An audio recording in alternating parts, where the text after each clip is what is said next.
What's up guys, Dash here alongside Leon, and today we are going to be reviewing the 21st entry into the Marvel Cinematic Universe, Captain Marvel, which is currently out in cinemas nationwide and worldwide as well. So, Skrulls are the bad guys.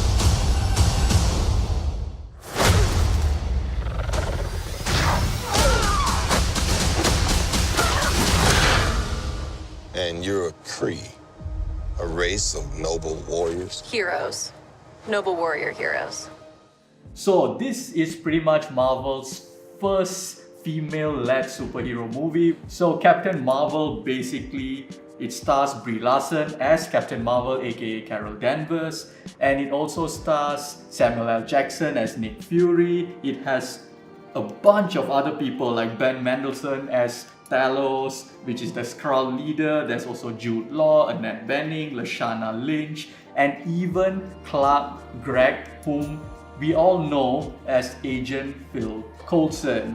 With a lot more hair this time. A lot more hair, and if you're wondering why he's still alive when he actually died in the first Avengers movie back in 2012, that's because this movie, Captain Marvel, takes place in the early to late 90s, around that. So this is way before Iron Man, way before Avengers Infinity War, and this is an origin story of Captain Marvel. So both of us have already checked out the movie, so what is your overall thoughts about it, like walking out? Well, it was definitely like a more enjoyable movie. Okay. But story-wise, I don't think it was that good. I don't think it's that solid. Yeah, as a film itself. Yeah, I would agree with you, and I think we both agree that it's enjoyable. But maybe one of the reasons why it felt a bit lacking is because that the structure of it was designed in a way that we don't really know who Carol Danvers is. We don't really get to know, because we won't reveal too much about the movie, but again, even if you want to reveal, it's a bit difficult because it's not much to and it's show as well. And basically, it's a throughout the movie, large majority of the movie, Carol Danvers, Captain Marvel, doesn't even know who she is. So we don't know who she is as well. Yeah, I think like one of our colleagues said also, like if you started out seeing her, I don't know if this is much of a spoiler, like seeing her like on Earth starting out first, I think would have been better. Yeah. Would have been stronger. But let's look at what works in the movie and what doesn't. Okay, So let's rewind a little bit to Avengers Infinity War. And so the movie ends with like half the Marvel Studios characters just disappearing. They're gone. Snap, just like that. Yeah, and it was a sad moment, it was a shocking moment, and then the post-credit scene comes, and right before Nick Fury himself disappears because of Thanos' snap, he sends out the pager. It was a desperate cry for help. It was a last-ditch effort to try and save humanity before he disappears, and then the pager drops on the ground when he gets essentially vaporized. Turns to dust. And then you see the Captain Marvel's like logo light up. Exactly. And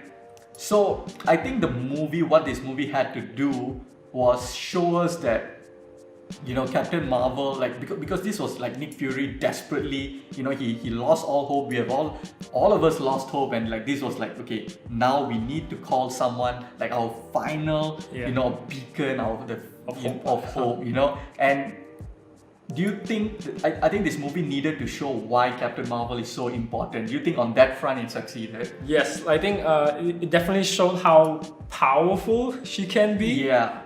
Like she's like really off the charts, like OP. Exactly. like it's crazy. Yeah, like it's kind of like when we play a video game, let's say when we play Dota, and then every now and then they'll release this new character, and then like we will click on the new character, and it's just insanely overpowered that they don't even allow that character to be played in tournaments. So like because like it's just that imbalance. So you need a patch basically to.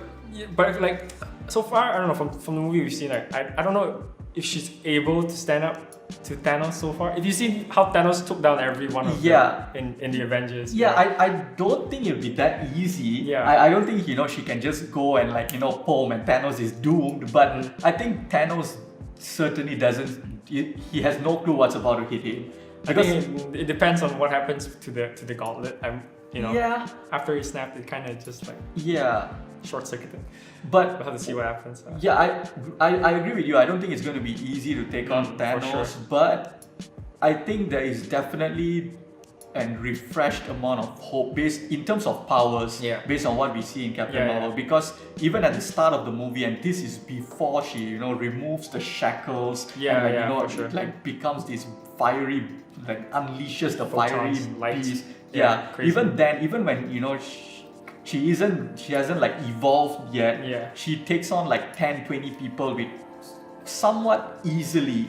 So, and by the end of the movie, she's on a completely different level. Yeah, crazy. Yeah. But what about, I think both of us agree that on that front, the movie definitely succeeds. So like it definitely shows how powerful she was, definitely. Yeah. And so, but why wasn't, because like, I think the question, like, we come out, like going in, like people naturally would ask like, how does this live up to Wonder Woman and stuff like that. Yeah. So why do you think it doesn't, because the movie as a whole was just, it was enjoyable. It was fine. Yeah. Definitely that. You enjoyed all the, I would say, the Easter eggs more than the movie itself, the story it's trying to tell. You're over there more cheering about, like for without releasing too much spoilers, I guess, like the interaction between like Coulson and Nick Fury, stuff like that. Yes. Interaction between Nick Fury and Captain Marvel. Captain Marvel. Yeah, I like that more. You enjoy that more. But as a story itself, I don't think it holds up really well. I feel like it just missing something. Like if you're comparing it to like Wonder Woman. Of course, Wonder Woman's third act was like kind of bad. But Wonder Woman felt like a more special movie as a whole. Like that one felt like this big, like, oh my god, this is something, like this restores the faith we have in DC and all that. And that's because the movie as a whole, like the third act aside, it's pretty. It felt special. It felt unique. I think like timeline, like according to like the show, I'm not getting too much spoilers or so. I think for Wonder Woman, for example, it's a proper origin like timeline. Yeah. Whereas hers, I think it kind of skips a little bit, and it only lets you know later on, I guess. But like it doesn't show you too much. I don't know if that was the right route they could have went with. Yeah. Your life began the day it nearly ended. We found you with no memory. We made you one of us, so you could live longer, stronger, superior. You were reborn. Well, I think another thing why this movie doesn't work is because it doesn't have the more human aspects. Like for example, the chest, like that emotional scene in Captain America's like the first Captain America movie where Steve Rogers jumps on the grenade. That was an emotional scene. Yeah, this doesn't have that. And like, I did without going into spoilers, right? It's kind of hard. it does have certain moments, but I just don't think it's as impactful. And also the whole, like in Wonder Woman, you have the no man's land scene where Wonder Woman like climbs up the stairs and like it's this rousing moment that you're just your fists are clenched and you're like rooting for her. Like this movie doesn't have all that and that structure of it, the pacing and everything, because you're not so connected to the character. But like you said, like I think Brie Larson as an actor was good. I think she did good, and the dynamic with Nick Fury as Samuel L. Jackson was really funny. It could be even spinned off into like a quirky 90s TV series type of thing. I think that would be funny. That'd be interesting. And also like I think the dynamic with her friend, once we get to that towards the end of the movie, the dynamic with her friend was pretty good. Yeah, that was honestly my favorite part of the movie. Yeah. And I wish we could see more. A little bit more, I feel like. And Ben Mendelsohn as the Skrull leader was also the best character, I would say. He's the most interesting. We won't reveal anything, but he definitely has the most interesting arc of the movie. Yeah, for sure. Yeah. But so what are your overall thoughts, just before we wrap this whole thing up? So what are your overall thoughts? Where do you think like Captain Marvel, like does it get you more amped up for Avengers Endgame? For sure, especially post credits. The post credits is definitely gets you hyped for Endgame for sure. But and overall, I think it just showed how powerful Captain Marvel is. So I don't know if it would be like a solution to against Thanos for Endgame, but it's definitely more exciting to see. Yeah.